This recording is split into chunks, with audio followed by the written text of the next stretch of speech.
Welcome back. We are the Creative Amplifiers. Thank you so much for being here this evening. In terms of Neil and I, and even we're just talking about the time zone difference and how it's just a bit weird being able to collectively come together, but just be in different parts of the day. It still blows my mind a little bit. Anyway, my name is Mark. I'm Lisa. And I'm Neil. Hello. Congratulations. We did that very well. We remembered our names beautifully. I almost forgot. It's a good start. Yeah, it's who a am I? good What start. we're doing. Exactly. I almost said I was Neil. Only because we've done that before, just to make it Yes. funny. Yeah, exactly. Anyway, thank you for joining us. We have Marcus being our wonderful moderator. Thank you very much, Marcus, for being here.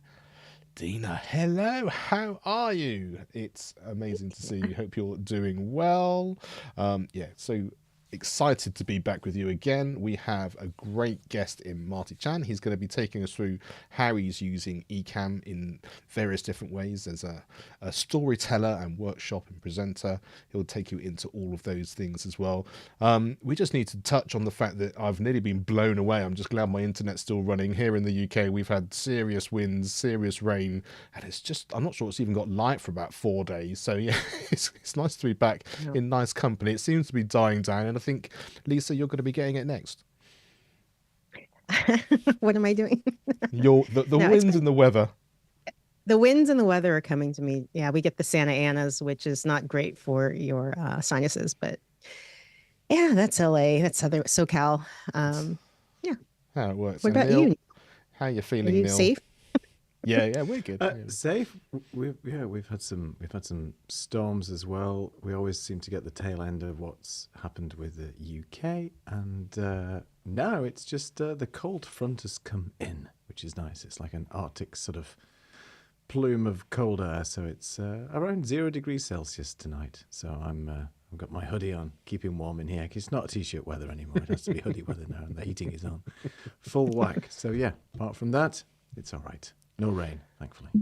Well, it's interesting, the clothes thing, because it's Christmas jumper season, isn't it, for various parties. We were talking before we came on. Lisa's got about 400 to go to in LA, and we're just got the odd little thing to do when we're here. But I do own a Christmas cardigan, which is pretty horrific, to be fair. But it's always too warm. As soon as you're actually at any kind of party, it's like always baking hot because there's loads of people around. So I sort of downgraded to a Christmas t-shirt, which I do like, but it's not quite the same if you turn up in a t-shirt and it's a Christmas jumper party. But, you know, first world I problems. gotta find my ugly Christmas sweater. It's somewhere. I need to sport I've got that a thing. horrific hoodie somewhere too. And is it a Christmas muscle t-shirt, Mark? Just out of interest, because that would be the worst kind. Of course. I can do that for you. You just had to say I ain't got time for the post hasn't finished yet, so I can get one across to Portugal for you. Stay tuned for that. Dear. Different show altogether. Exactly. A whole different show. Whole different show, indeed. Wait for 2025. Marcus doesn't know what he's decided to moderate. We'll let you know, Marcus. There'll be a runner show. That's on the description. Anyway, enough about us and our general comings and goings. Let's bring on Marty. If you're happy, come and say hello and give us a big wave, and welcome to the show. Hello, everyone. Good to see you all. So, speaking of weather and general things, how is it? Because you're in Canada, so I guess you're sort of starting to hit the winter proper now. Yes, I'm in Edmonton, Alberta, which is Western province. And we normally get a dry kind of winter where the snow is nice, soft, and crunchy. But the last few days, we've had a combination of rain, wet snow, and freezing. So everything is an ice rink right now. So it's a little treacherous, and it's a good reason to stay inside. And perfect if you're doing virtual workshops rather than having to go across the country seeing people in person in that point of view. So I had Marty on my Education on Fire show a little while back and was just sort of blown away by how he uses Ecamm and for the real kind of purpose of engagement, and especially with different age groups, because I know a lot of the people that you're going to be talking with are school children, and it's all related to your books and all those things. So take us into your world of what you use Ecamm for, and sort of your little journey of how you got there. Okay, thanks, Mark. So my journey is kind of odd because I've been at this for close to 40 years. I started off working in theater, writing plays for adults. I also worked in television and radio. And it was only in the last 20 years that I started writing books for kids. And for the audience, if you're not familiar with this, part of the job of being a kids author is to actually go into schools and libraries and hype up your books and get kids excited about going to the library and taking your books out, or begging their parents to go to the store and buy your books. So, and if you've ever had to present to a group of kids, you know it's a tough audience, right? Because if you're working with teenagers, you basically get the death glare, where they give you no other reaction than this intense hatred, this stare at you. And if you're working with younger kids, it's even worse, because they have no filters. And if you're boring, they'll let you know exactly what they think of you.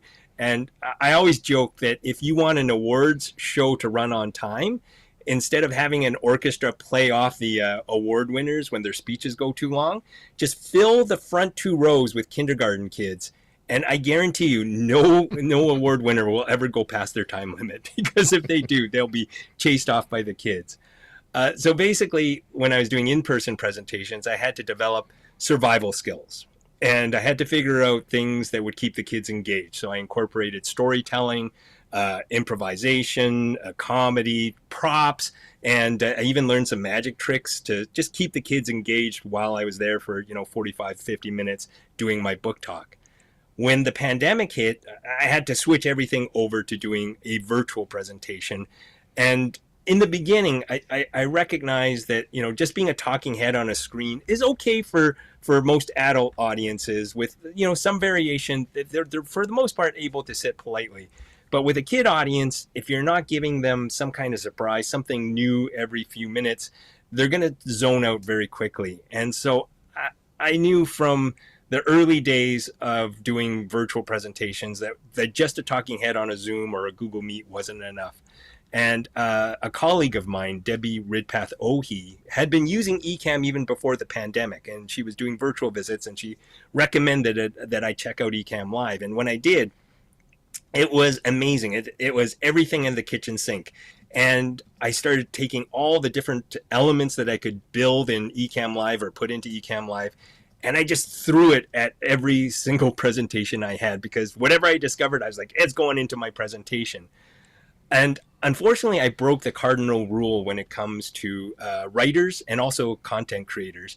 And that number 1 rule is know your audience. And I found that even though I was throwing all these different production elements, I wasn't engaging the kids. And I kept wondering why that was. And I figured it out on one particular presentation, where when I start my presentations, I have a waiting screen and a trailer that plays, because Ecamm Live allows you to do all this stuff. And I saw a teacher, like right before, right? She took the time to settle down the kids. She looked at the camera. Everything seemed to be working. And then when I played my trailer, she just walked to the back of the room and just started marking assignments.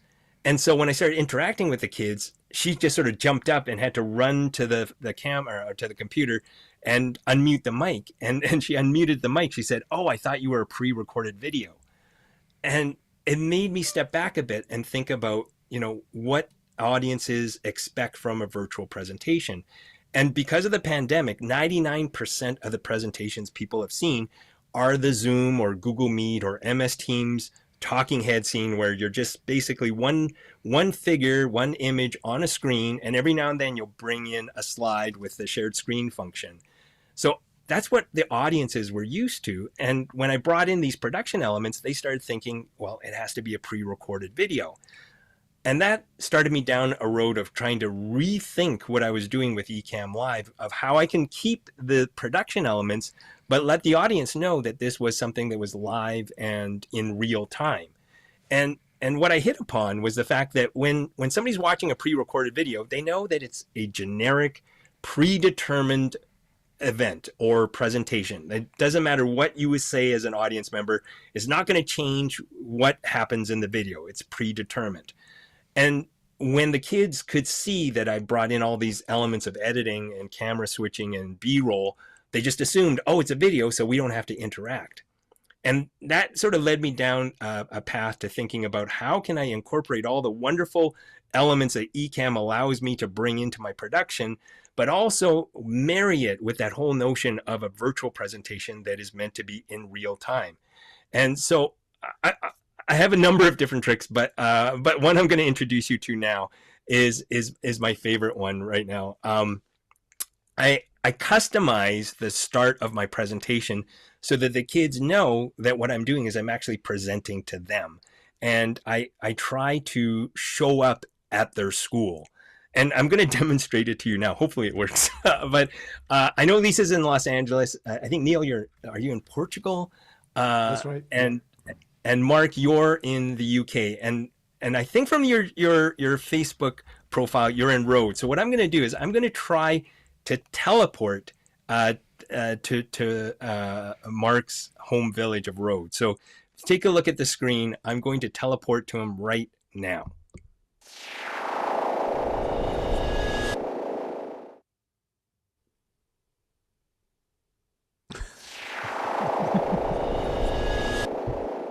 Okay. Did I get it right? Did I find the right place? Yeah, I hope I did. Okay. All right. So I when I do that for the kids, it's amazing the reactions. And when I do it for kids, I jump to different locations. Some of them are wrong, and some of them get close to their school. I've had a couple of sessions with that introduction where the younger kids, they actually sprint to the window to look out of the school window to find me. And to me, that's a sure sign that it's something that hooks the kids, right? It's personalized. They see their own school or the landmarks around their school, and suddenly they realize, oh, this is happening just for us. And suddenly it goes from it's a pre-recorded video to this is something we haven't seen before, and we want to pay attention to it. And to me, that makes all the difference in the world in terms of trying to keep kids engaged. Now I know Mark asked me to sort of walk you through some of what I do, so I'm going to walk you through this particular effect, okay? And what you need are two scenes that you're going to create in Ecamm and a stream deck that you're going to program multi-action into, all right? So the first thing you need to do is you need to have your home screen, right? And your home screen is basically a picture, well, right over here. This is my home screen right over here. Let me bring my camera back on. So the home screen is just a picture of your studio. So you put that on your scene, and what you do is you add a camera overlay on top of it. So there's the camera overlay, but you create it as a green screen and transparency. So basically, if I pull my green screen down, you can see my actual backdrop right over here, right? And so you've got two overlays. One is of your home studio. The other one is a camera overlay with a transparency. And then the third overlay you're going to throw in is a transporter beam. Now, the beam that I created with a DaVinci Resolve, an editing program that allows you to create special effects. If you don't want to do that, I think there's a YouTube video where somebody's actually taken different transporter beams, put them on green screen, so you can download that and then key out the green screen so you can have your own transporter beam. So basically 3 elements in your home screen: your studio shot, your camera with transparency, and the third thing is the transporter beam. So that's one Ecamm scene. Your second Ecamm scene is your destination scene. So same concept, but instead of a picture of your home screen, you're going to have, there we go, right over here. So you have a picture of your destination point. It disappeared. All right. You can tell I haven't done this in a long time. It keeps disappearing. All right, so let me bring myself back up normally. Okay, so same concept, just a different picture behind, right? But you put your camera overlay in front with transparency and then the transporter beam. From there, what you do is you basically program a Stream Deck button to do the following. So in your home screen, you're going to fire show the transporter beam and then build in a delay and then hide your camera. So what basically happens is a transporter beam comes in front of you, it's there for like half a second, and then your camera overlay disappears, right? Then I build in a longer delay so that we can see that the studio or the home screen has cleared of me. Then it goes to the destination scene. And then what I'll do is I'll show the transporter beam coming in. There'll be a delay. And then I'll show my camera, which will bring me on. And then when the overlay stops playing, here I am in the destination. So that's basically what I do for setting things up in terms of the transport. So that's one little element that I play with in terms of getting the kids excited about, what's happening and what's going on. And the other thing that I like to do is I like to, give a sense of visuals coming up on screen. So if I'm talking about one of my books, like right over here, this is Dragon on the Loose. So I like to pop those things up whenever I can. And then if I've got a new book like this one, Izzy Wong's Nose for News, which is a middle grade mystery with elements of comedy, I can talk about the book, but sometimes what I do is I get the kids excited about it by playing a book trailer that I made for it. In fact, let me see if I can play you the trailer for Izzy Wong's Nose for News right now.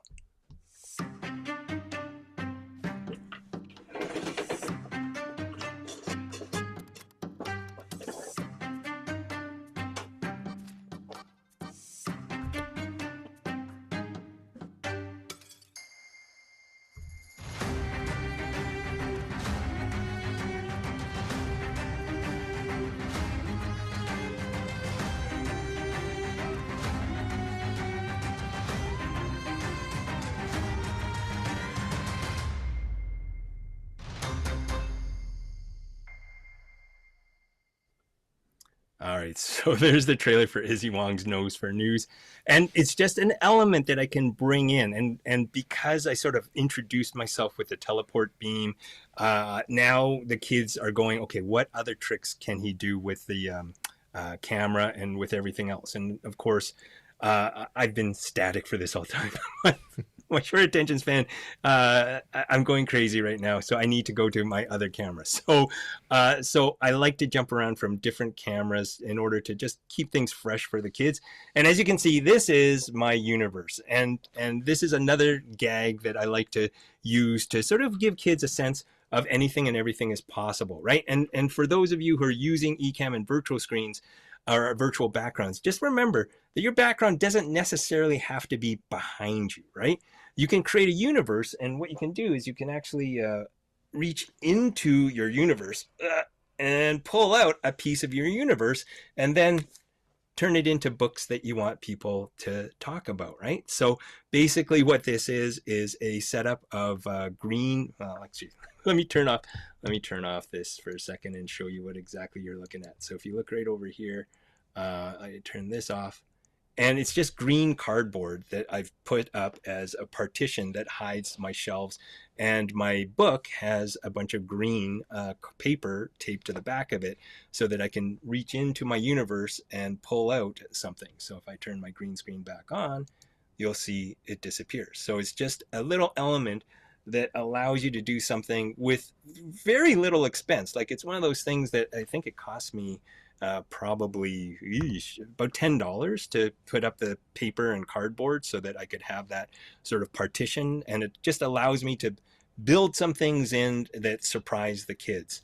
And all I'm trying to do is just create these different little elements that keep everybody on their toes in terms of what could possibly happen. And one of the things I love when I'm doing my presentations is to try to sort of work in a writing tip every now and then. And I talk about the five senses, right? The five senses that can sort of bring anything to life: what you see, what you hear, smell, taste, and feel. And the way I try to demonstrate to the kids is I tell them I have a special pen that can actually turn into a lightsaber if I can describe it with my senses, right? In fact, let me see if I can show it to you now. I gotta find my pen first of all. Hold on here. Where is it? Oh, right over here. Okay. So this pen can turn into a lightsaber. In fact, let me show you right now. All right, so I'm going to turn this pen into a lightsaber, right? So check this out. Here we go. Turning this pen into a lightsaber. Nah. Hold on here. I just got to concentrate. Hold on here. Turning this pen into a lightsaber. Now. This is weird. What's going on here?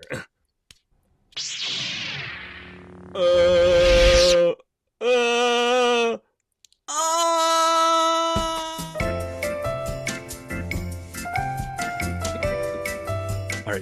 My hands are okay.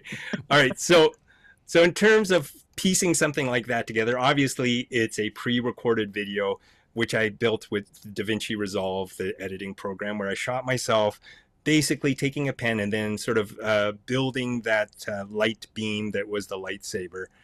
For the hole in my hand, I still have it actually right over here. This little piece of green sort of fabric paper, I just taped to my hand so that I could key it out. And what I did was I actually filmed my background so that could come in and sort of fill in this. I just had to remember to hold my hand over here so that it was in front of the backdrop, not over here in front of my shirt. And so that allowed me to create the hole in the hand. And all I did was, and it's all about choreography, right? So I just knew that I had to turn into the video. So when I went over to this camera angle, I knew I had to pick up my pen with a certain hand. And then when I spun into the video, I made that turn. And at the same time, I pressed the play button for the effect. Now, coming out of it was a lot easier because it had a little screen that came in, so I could just jump from that screen into the live effect. I've started playing with the idea of coming in and out live to video, where I could just punch in with my head and then come out of the video with a new camera angle. So that's a thing that I'm playing with, but it requires a lot of rehearsal. And that's one of the things that I think is important for anybody to think about, is when you're doing any kind of presentation, whether it incorporates live and recorded elements, you just have to rehearse, right? You have to get used to all the elements that you have and how you present, because the more you rehearse, the more confident you get. And when I say rehearse, I don't mean memorize everything you need to do, because I've seen a few YouTube videos where you could tell somebody is like, they've edited everything together, but you could tell that they were either reading off a teleprompter or trying to memorize exactly what they wanted to do. And it created that kind of forced persona where you're just, you know that somebody's talking but not really relating to what they're talking about. And the more you do something, the more you rehearse, the more natural it'll feel, to a point where it's almost like storytelling, right? You're just deciding, hey, I'm going to sort of go down this avenue and talk about this. And I've rehearsed a lot of my presentations to the point where I decide, when I'm going to switch a camera angle, when I'm going to bring up an effect, and I do it on the fly. And it's one of the things that allows me to have a spontaneous, interactive kind of presentation. And I'll give you one more example before I open things to questions. But when I'm teaching a writing workshop, I talk about creating obstacles or problems or conflict for your protagonist. And I know that most people know about the 3 main kinds of conflict, but there's actually like 7 different types of conflict that you can create in a story. And I know, like, if you hear somebody say there's 7 different types of conflict, automatically the ADHD brain in me goes, oh no, they're going to do like 7 bullet points, one after the other. And I don't want that as an audience member. And I know that kids don't want that either. They want to have the ability to choose what they want to see. And so what I did was I actually created 7 doors that represent the 7 different types of conflict. And when I do my presentations, I ask the kids to pick a door number so that we can peek behind it. In fact, let's go with Lisa. Lisa, what door would you like to peek behind between 1 and 7? Door number 4, please. Door number 4. All right, so let's go behind door number 4. Door number 4 takes us into a porthole and a wormhole into a kind of conflict called person versus society, where it's an underdog story where you have to have one person take on a number of different people. All right, so that's a good one. Thanks, Lisa. And I'll bring, as your reward, here's a little animated version of you coming in. Like the outfit. That's good. That's fantastic. Like that. Tried to color coordinate as best I could. All right, Great. so let's go over to okay, Lisa, there you go. Okay, Neil, what door would you like to peek behind? Anything but 4. Well, let's go for door number 6. Door number 6. All right, take a look at door number 6.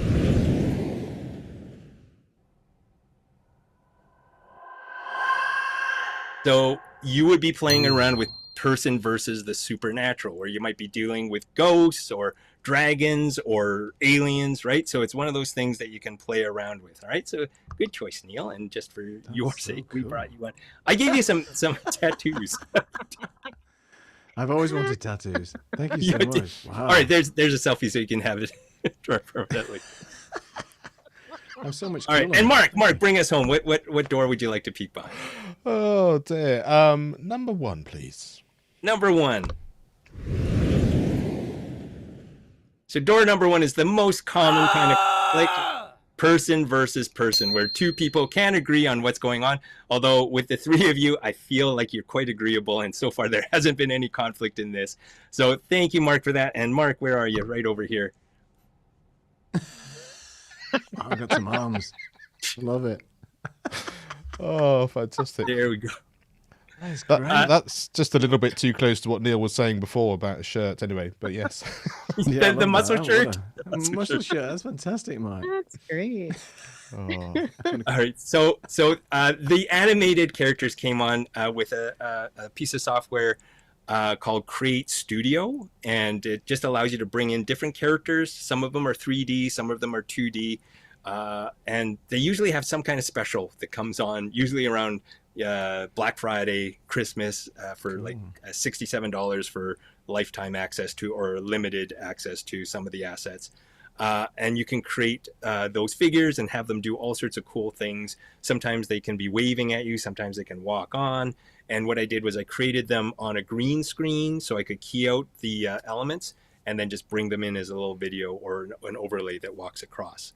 One quick tip, if you like those images but you want sound and you're doing something with any kind of sound effects or dialogue, once you've created that sort of asset, I always recommend that you export it and convert it to a WebM. WebM is just a certain way of coding a video so that it can play as an overlay on Ecamm and retain the sound and the music that goes with it.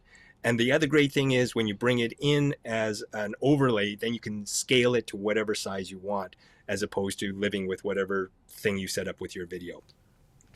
So those were some elements with the Create Studio. As for the door effect, it's basically, again, I brought up an overlay with 7 doors, and then with an editing program, I was able to sort of key into one of the doors, zoom into it, and then open it up so that we would go into a portal.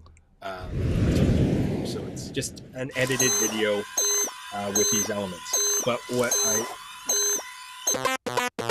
this is for Since technology. Hopefully we won't have that conflict. But what I love about that is in a virtual presentation, laying out those 7 doors now gives the kids the power to choose what they want to see. And I feel like in a virtual presentation, the more choice that you can give your viewer, the more interactive it becomes and the more engaged they are in your session, as opposed to watching a pre-recorded video. You just, like, I do this all the time. I'll start a video, I'll walk away, I'll grab a sandwich, I'll come back, I'll go, oh, I missed something, I'll just skip back, right? But in a virtual presentation, you want those kids or any audience to go, okay, I want to see what's next. I want to have some say in terms of what we're going to do. And I know you can use, chat and microphones for an adult audience. I do not recommend that for a kid audience, because if you have a bunch of kids that have access to the microphone, you're going to get a bunch of kids using the microphone in the same way that they will spam the chat. So you do want to have some measure of control in terms of what's going on. And I didn't build this in because I didn't have time, but if anyone's come across Stream Alive, it's a piece of software where you can actually take Zoom chat and basically have it map out a sort of a graphic overlay. So if you had a poll question, you could have people type in A, B, or C, their choices, and you'd actually see the number of choices sort of rank out as a bar graph. So it's a nice way to sort of create interaction, mostly with an adult audience, but Stream Alive is definitely something that you want to check out if you want to sort of go down that road and looking at different ways to engage your audience. Okay, I think I covered most of the stuff that I want to show. So I'm gonna say if there are any questions, I'm more than happy to try to answer any of them. Yeah. Well, it's amazing. Thank you so much. And you know it's brilliant content because I know I haven't seen Lisa squirm away and write so much stuff down. She's going through. So, there's another tip. There's another one. There's another one. There's another tip. There's a sound bite. There we Yeah, go. exactly. And there's some great stuff in the chat. People, Mark is saying that's surreal with when you end up with the green screen going down and it being the same thing behind. I completely get that. Definitely the case. And yeah, exactly. It's just like so many amazing things being doing it. And Marcus, I think it is creative, and I love the way that you're kind of doing this with such purpose. It's almost like we can forget about Ecamm and all the graphics and everything because it's so clear that you're enhancing what it is that you're doing, and I think that's something which is really, really it's so clear, and the clarity of why you're doing it is so obvious. But I think so many of us sort of get stuck in that kind of, I need to do something now because we have all these tools and we have all these things to do. But I think starting with that purpose is really, really incredible. I have one question for you related to lighting and things, because I loved looking at all your sort of your green shelf and all that kind of thing. What is it that you do from a lighting perspective? Is it a particular setup that you think it needs to be to have a look, for that look to work so well? Or as Martin McKenna says, as long as it's sort of lit okay and well, you don't need to be spending thousands of pounds or thousands of dollars to be able to make that work? Yeah, for me, it was a lot of trial and error in terms of trying to make the lighting work. So the setup that I have is actually 3 Elgato key lights. They're the pedestal lights that are sitting just around my computer monitors, and so they light me. I'm pointing at one here, and one there, and they help to light the green screen. Sorry, I'm looking at this camera. So they help to light the green screen as well. And I have a ring light. Let's see if I can turn off the green screen for a second. I don't know if you'll be able to see it because it's pretty high up. But where is it now? Turn that off. So if you follow my hand right up here, you see this little glow. It's glowing on my hand right now. There's a ring light that I've placed over there so that it can sort of even out the green screen here. And keep in mind, I have a very tight space in terms of what I need to light. And I think that's helped a lot in terms of making sure that my green screen looks nice and flat. And also there's a little bit of noise that comes up at this corner right over here. And so down on the floor, I have another ring light on the floor that I turn on. So it basically takes that grain or that noise out. But it was just a lot of trial and error in order to sort of make this work. And it's one of those things where you just have to try it, right? Because I know certainly from watching a bunch of YouTube videos, you get those general tips, but then you realize that every space has its own quirks and its own requirements, and you just have to play around until you find something that's right for your space. And I mean, my big argument is if you come up with a virtual background, again, as Mark alluded to, there has to be a purpose behind it, right? And for me, having this as my real backdrop, there's a purpose, right? I wanted it to be clean because I noticed that a lot of authors who are doing presentations would put themselves in front of a bookcase and they'd have all their titles sort of mapped out here. And I didn't like that look because it was cluttered and I wanted something clean. And as you saw with the little Create Studio figures that come across, I have a lot of stuff in terms of Ecamm assets that will pop up around. And if it's competing with what's already in the background, it's not going to be very effective. So I wanted something clean. And then with this particular background, again, I wanted something clean because for practical purposes, I sort of tuned into Video Pencil and started playing around with the idea of being able to draw on the screen for the kids, right? So there we go. Right. And so just having that little space to be able to draw, the kids can see it. I don't have to worry about bringing in something new in terms of a scene. It's just built into what I have. And a lot of this sort of comes from my background as an improviser, where you just take whatever suggestion or whatever's offered and you run with it. And for me, I think that's probably the most important lesson that I've applied to what I do as a presenter, is that you don't need high-end equipment. You don't need to do what every other person is doing. You just need what works for you. And for me, I have my main camera is an iPhone that's connected with continuity camera. This camera right over here is an Elgato face cam. And then my studio camera right over here is an Insta360 Link. And they're just there because I wanted something that gave some variety, but my focus was more on not a YouTube audience, but a kid audience. And I knew a kid audience wanted things to happen very quickly. And so I wanted to have things that I could bring up at a moment's notice. Like, so if a kid asked me, what's your favorite book? I can say, yeah, it's right over here. It's my book, True Story, right? And just because I could bring something up that quickly, it gave the kids this sense of, oh, he's just talking to us. He's responding to us, but his vocabulary includes visuals. And I tried to limit what I did in terms of GIF reactions, but sometimes when kids come up with a really cool idea, you know, I will reward them and say, all right, you deserve some Deadpool applause for that, right? And just by having these things loaded on my Stream Deck, I can bring them up just like that. And that, to me, is a more important asset to have in a virtual presentation than having a DSLR camera or a high-end microphone, because I want that spontaneity for my particular audience. If you have a different audience and you have different needs, you have to be able to identify them and figure out how you work towards that audience. Amazing. Your attention to detail and your clarity and intention and planning is something to, you know, to look at and to rise up to. And I love that obviously your background in television production, like I have a friend who does a children's show. He should hire you, honestly. But you have that, no, you understand what the attention span is of that audience, of that group, and it's difficult. And you have also, you know, again, the planning of the show of what might come up and thinking ahead, you know, 10 steps ahead of what could be makes for a better presentation. So, I mean, you're doing a children's television show, even though it's a presentation in my eyes, which is, you know, kudos to you. It's fantastic. Well, I mean, it helps that I have an incredibly short attention span too. So, so I get bored with my own presentations. And like when I sort of brought up this door effect, it was because I just didn't want to do it in its order. I just wanted to change it up so that I could do whatever I could and improv around it.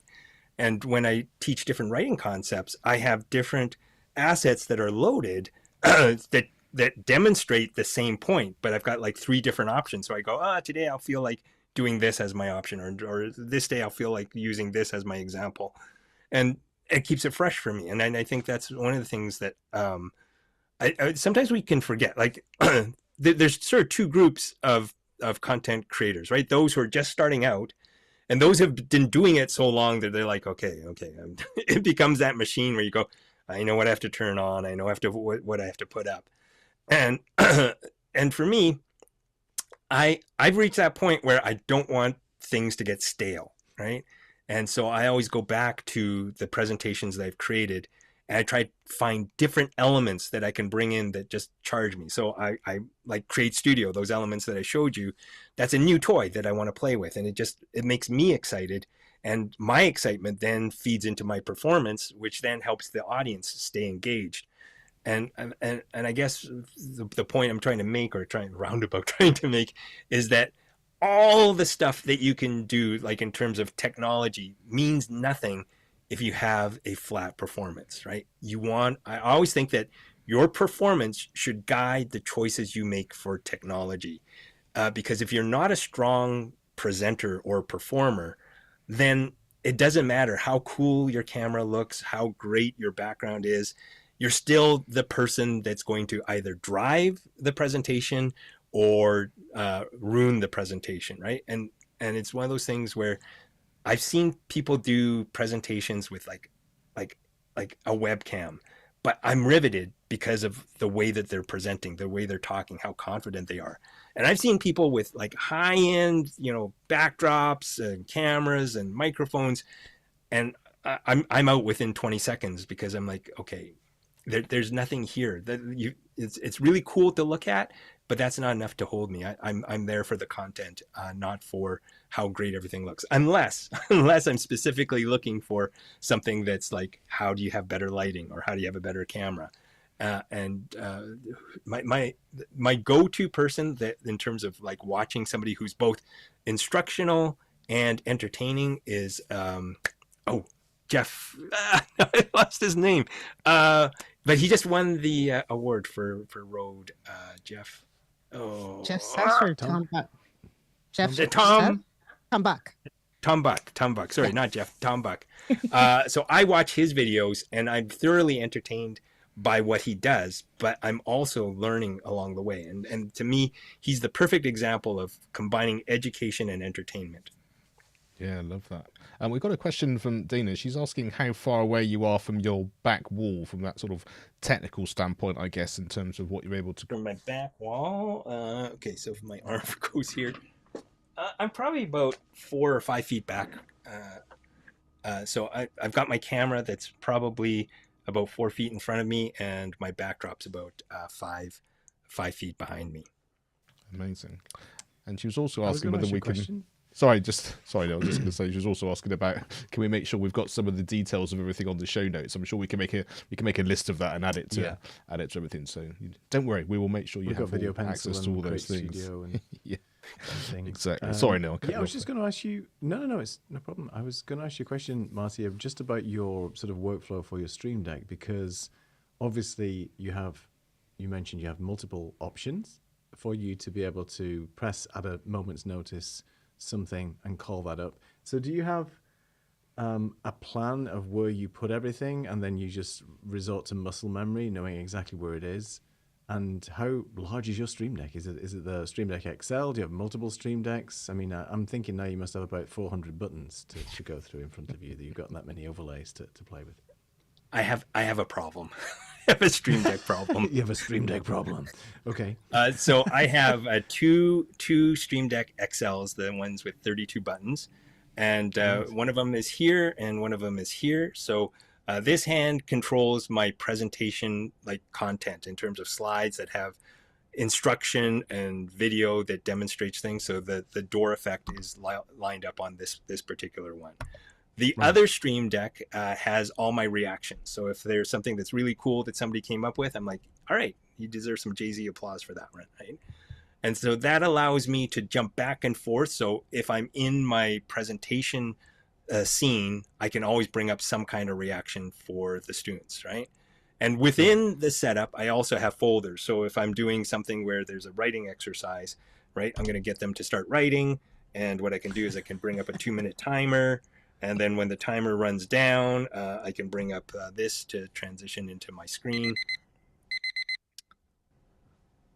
So that's all operated on this side. In the middle, I have a Stream Deck Plus, which operates my camera angle. So if I'm ever needing to switch over from one camera to the other, I can go right in the middle and switch that and not have to worry about going around. But in addition to that, down below, I have not a Stream Deck pedal, but an air turn, which is like a Stream Deck pedal in the sense that you can program hotkeys into your pedal. And what I've done is, in each and every one of the Ecamm profiles for my presentations, the top 4 scenes are my camera angles, so that I can use the keyboard shortcut on my air turn. So with the air turn, I can say, okay, let's move over. So hands free, I can move over here, right? And then I can jump back here, or I can zoom in like this. And that gives me a little more fluidity when I'm doing a storytelling session, that I don't have to constantly look down like this to go, where's my button, or the telltale sign of anybody who's got a Stream Deck, right? You can just see their hands slowly moving like this, like moving around. Right. It's tough. Yeah. And you sort of learn too. You try to learn your performance, that when you know you need to switch over, instead of looking down at the moment that you need to do it, I always cite it about 5 seconds before, right? Or like a few sentences before. So they have loaded it up. And then that way you don't actually get distracted by the fact that I'm looking, going, okay, let me see. Finger on the button already. I was going to ask you, sorry, it's called an air turn pedal. Is that the name of the... it's an air turn. So it's an air turn, and it's usually used by musicians. And the one that I got has 4 pedals on them. And they're big pedals. There's one that just have tiny little buttons, but then you hear the little clicky sound, and then you're just constantly doing this trying to Right. find the little button. But with the big pedals, I like that it's 4 as opposed to Stream Deck's 3, because now I can build in 4 cameras, right? The front, Yeah. the side, then the punch in, and then this upper one. And I know I wouldn't use this very often with adults, but for kids, because oftentimes I'm sort of putting myself in the shoes of a kid who has to either look up at an authority figure like a teacher, or face a bully, or go into a haunted house. They're looking up a set of stairs. This comes in handy to sort of create that sense that you're facing something intimidating. That's really cool. And I hadn't realized, by the way, that your green screen shelving is to the left of you. It's just out of frame, right behind your actual shelving. The green screen shelving is just there, so it's so close. But it gives you the sense of that you're in a much bigger space, because when you're switching camera angles, you've got a whole new dimension now to look at. Yeah, exactly. And the fact that, I mean, you wouldn't know how big your room is unless you obviously removed your green screen, which you've showed us before. So that's really cool use of space to get a sort of a maximum workflow out of what you have available to you, which is great. Trial and error. It was a lot of trial. And I mean, I'm in the basement of a house that was decorated in the height of the 1970s. So reason this backdrop is behind me is if I took this down, you would see wood paneling walls, red shag carpet, and a wagon wheel light. And the wagon wheel light is actually positioned right on the other side of the backdrop. So I couldn't push my backdrop any further because the wagon wheel light is blocking it.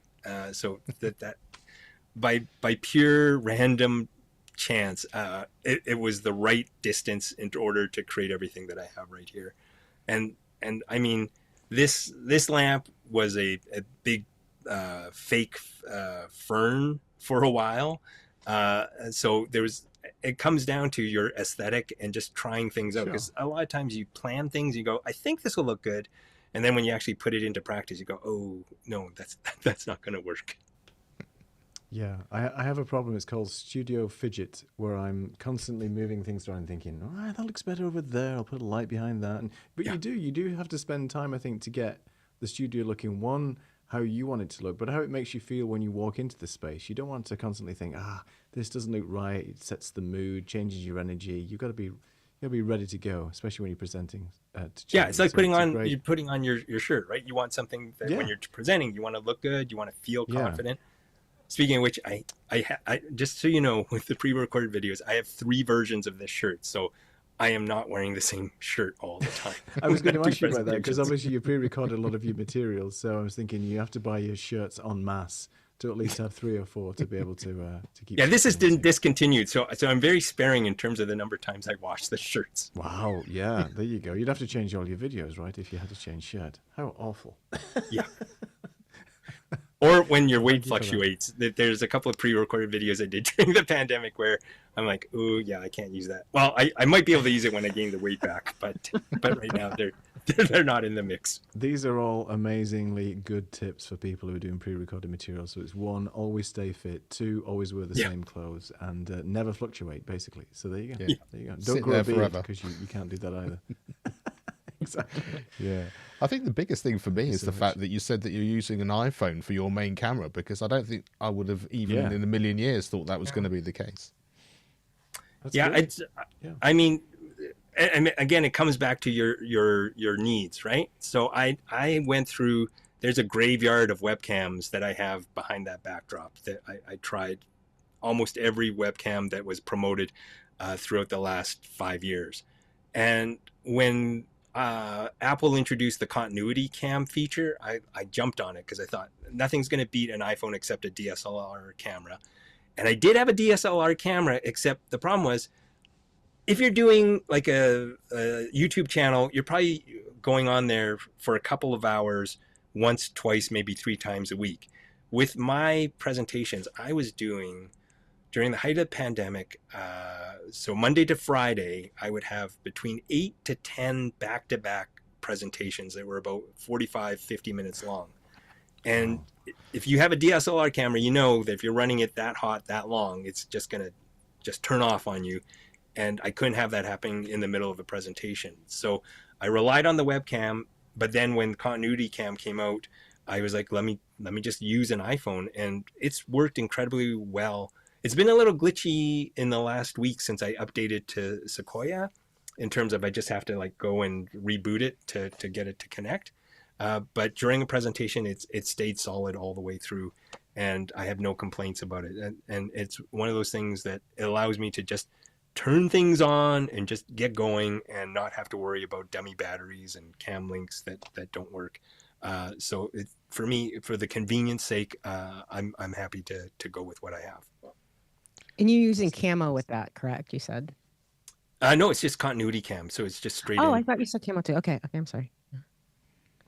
Down the line, if they actually sort of set it up so that you could have camo or shoot working in conjunction with continuity cam, I definitely would do that, because I'd want to have some control over white balance and color correct and automatic focus, because sometimes you can see it sort of hunting me. That's incredible. I've got a question in terms of, I know you go into different places and different schools, different environments where you don't necessarily have full control of where you're going into. So I'm assuming there's the odd issue when you're going into a Teams situation as opposed to Zoom or to Google or whatever. So how do you sort of go about that, or try and troubleshoot it, or try and avoid what you know might be some kind of mess that's coming? Okay, this is my reaction to MS Teams. I think it's everybody's reaction. Right. So with those different platforms, I do have to do a little testing beforehand. Thankfully, not a lot of schools use MS Teams. I think in the 5 years, maybe 4 or 5 times somebody's required me to use MS Teams. I usually can steer them to either a Zoom or a Google Meet. And so that's my way of getting around MS Teams. Because, okay, the one basic thing that I would have for any of you who are doing Ecamm into MS Teams, don't use the MS Teams app. Go through the browser, because the browser is going to create less problems than the app does. The app is, I don't know what they did with it. I mean, it's ironic that the thing that you pay the most money for is the one that works the worst of all those 3 platforms. So go with the browser as opposed to the app in that particular case. And from what I found in my experiences, most schools are relying on Google Meet versus Zoom for their presentations. And it has to do with that Zoom bombing thing that happened with Zoom during the pandemic. Not a lot of schools want their kids to be exposed to, inappropriate images. So they stick with Google Meet, which has its own challenges, right? Because I think with Zoom, I think you have better interactivity in terms of how things are set up, and the resolution, I think max is out at 720p for Google Meet, and you can't, I think now you can, but about a year or a year and a half ago you couldn't spotlight your screen, so you had to get on and tell the teachers, you got to pin my screen to your smartboard so that everybody can see me nice and big. But now I think that there is a feature where you can spotlight the speaker. My preference, if I could, is to do everything in Zoom, because it just gives me a whole bunch of options.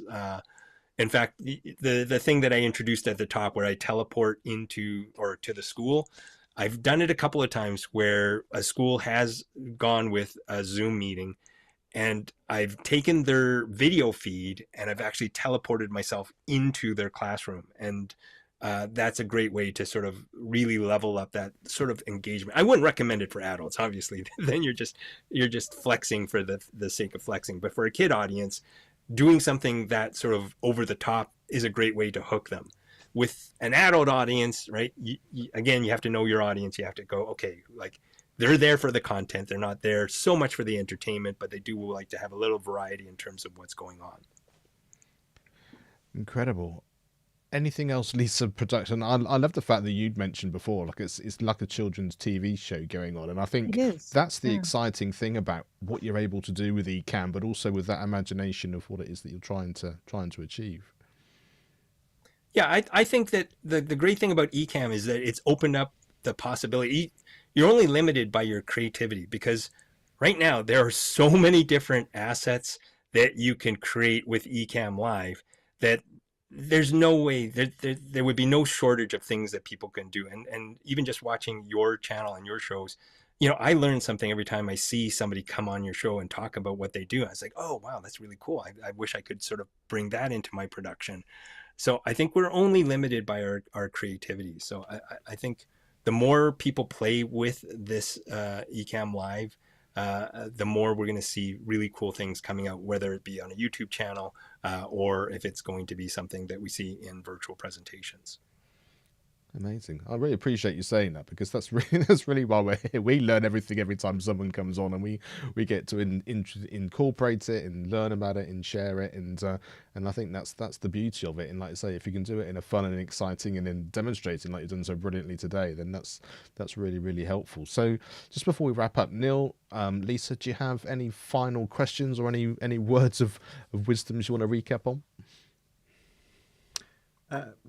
Just to say thank you so much for being here, and your inspiration in terms of how you're delivering your content. And I've learned so many different sort of just storytelling techniques and things that you're doing at the moment. So I think it's just been great to have you. And yeah, as you said, I just think the way that you're presenting your material and how you've managed to bring everything together using Ecamm is fantastic. So your inspiration, and thank you so much for being here today. Well, thanks for having me. Thank you so much. And I love that it's kind of the concept of choose your own adventure to keep you excited about what you're doing and to keep your audience excited. So yeah, you're using Ecamm to choose your own adventure. So that's cool. Thank you. Thank you. Amazing. Right, Thank you. Appreciate the time. I'm going to sign off now. So take care, everyone. Oh, I always want to send you off with something fun. So let me think about what I can do. Oh, okay. I know. Okay, I got to sign off now, but I'm going to sign off with a saying that was really popular when I was younger. And that saying is, I got to split, which basically means I have to leave. Okay, so everybody have a great day. I got to split. What? Okay, I didn't mean that literally. All right, everyone take care. I got to put myself back together.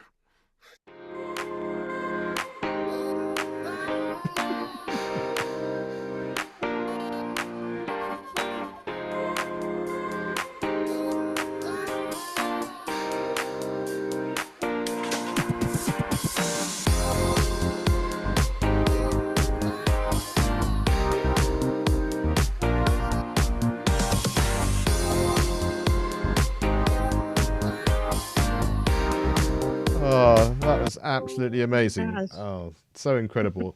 And even I don't know saved if I us the smiled job. so much during your show. Exactly. I know, we're And he just on did the his show own and everything. socials as well. So I know. he's Don't have to do doing anything. that. Oh So dear. easy. Absolutely amazing. So yeah, Dina's saying so inspiring. It is, and there's just something about the way he talks about it, the way he comes about it, and like you said, the purposefulness of it, which was just so incredible. Absolutely amazing indeed. Oh, thank you for Goodness joining me. us from Edmonton. Amazing. So, where do we go from here? I mean, I don't know. I don't know what to do. we'll just We had a bounce, show say with thank his you show very much. that was indeed. like, yeah, thank you. Yeah, Exactly. Thanks for joining. There you go. Indeed. George, thank you very much for joining us. I saw you crept in earlier on. Knew you'd be here ready for the George. quiz. So we're going to go. So why don't we, Neil, why don't you take us into what our next show is going to be, and then we can sort of paint the scene how things are going to look over the next All right. week or so. All right. Well, our next show will be a Christmas special full of fun, festivities, and fermented beverages. Try saying that after a few beverages that we're going to be having. We're going to be having our Zoom room open to you all, so you're welcome to join in the fun. Come on the show as a guest. You can do whatever you want, apart from swear and get too drunk. But anyway, you can tell us what you're doing over the holidays. Tell us what gear you may be purchasing, tools, software that you're hoping Santa's going to bring you. And we're going to be having a special Christmas quiz with the winner announced on the show. So come and participate in the chat. You got to be in it to win it. I couldn't think of anything else to say. But yeah, please join us on the 16th of December, same time, same place. And you won't be disappointed. There will be Christmas jumpers and all kinds of weird things. And that's just from the three of us. So there you go. Exactly. Mark's got his Christmas muscle t-shirt ready to go. So Oh you heard dear, it I'm going to have nightmares. I've got to go to bed after this. Okay. Oh, dear. So there's stuff going on in the chat about a quiz, so I think maybe we should have our quiz.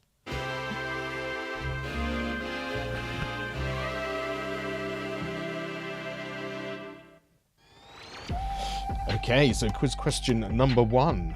In the theme of authors, which author does not write children's books? A. Dr. Seuss, B. J.K. Rowling, C. Ronald Dahl, or G. George Orwell? You can write A, B, C, or D in the chat, or write the whole word out, whatever works best for you. Fastest finger first. Let us know how you get on. We're not going to give it straight to George, but we're gonna wait and see how quickly they get in. So yes, A, B, C, or D. Dr. Seuss, J.K. Rowling, Roald Dahl, or George Orwell. Let's see, what do we have? We've got Marcus and George chatting away. We have a few answers coming in. Marcus saying D. We have George saying D. You are indeed all, I think, going to be right. But the first person to be right was indeed Dina. Congratulations, Dina. Yeah. Well done, you. And we'll give you a big thank you very much indeed. So, did you have enough ink to put that down, Neil, in a different box of it not being George, or you? It's the not being George box. It's an empty box, but it's there all the same. Brilliant. Well done. Okay. Oh, question number 2. All right. Which video production acronym is incorrect? Is it B-roll? It's not really an acronym, is it? But anyway, B-roll, frames per second, FPS, LUT, which is the lookup table, or HDR, high dynamic roll. A, B, C, or D. Fastest fingers first and put your answer in there. Nearly gave the answer away. Oh, it's one of those nights. Let's see who's coming in. Thank you. That's just with the presenter. Oh, dear. There it is. Yeah, I give myself one of those too. Oh, Yeah, dear. ooh, so close. So let us know. Let's see. Oh, Just looking at Dana's comment here. That's actually my middle name. Dana, not being George Daly. There you go. Love it. Indeed. George was very gracious on the first question. First fingers were quicker today. Indeed, they certainly were. So let us know. Me. A, B, C, or D. George. Congrats. He thinks it's D. Marcus thinks it's D. And of course, the answer was D. Well done. Marcus, you are a winner. Wow, Marcus is timing out George today. I don't know what you do, Marcus, but keep up the good work as moderator. Thank you. Exactly. Exactly. Indeed, George. Come on, George. Here we go. You're probably saving yourself for the big, amazing prize that may or may not be given out in the Christmas show, but give it a go for question number 3. Oh, dear. Which George is not a famous movie star? A, George Clooney, B, George Takei, C, George Lucas, or D, George Siegel? What do we think? What do you think, guys? Well, Oh, George Canellis. That's Yeah, I was going to say E. that's option E. Yes, thought about it. yeah, exactly. That was one of the first things we said when we were going through the show before. Yeah. Oh, dear. Well, maybe you've got too many things going on, George, but, you know, there we are. So, what do we think? What do we think? Hello, thank you for joining us. Appreciate it. Thank you very much indeed. So, the answer, of course, was George Lucas, because he is obviously a filmmaker rather than a movie star. And I think, oh, interesting. Dina. Oh, I'm not happy that you got it wrong, but I'm quite happy that we're able to use the effect. Oh, you came back well. There you go. There you go. So, of course, Marcus, he's already given it away because the actual answer and the winner of question number 3 is indeed George Canellis. Well done, George. He's back. He's back. He's back. Don't let us down. He's back, Oh guys. dear. Congratulations. Well done to the three of you. It's nice to share the points out as we go through. And I think Marty mentioned Tom earlier, didn't he, Neil? But he was someone that did. we actually were going to have on here as our Creator Showcase.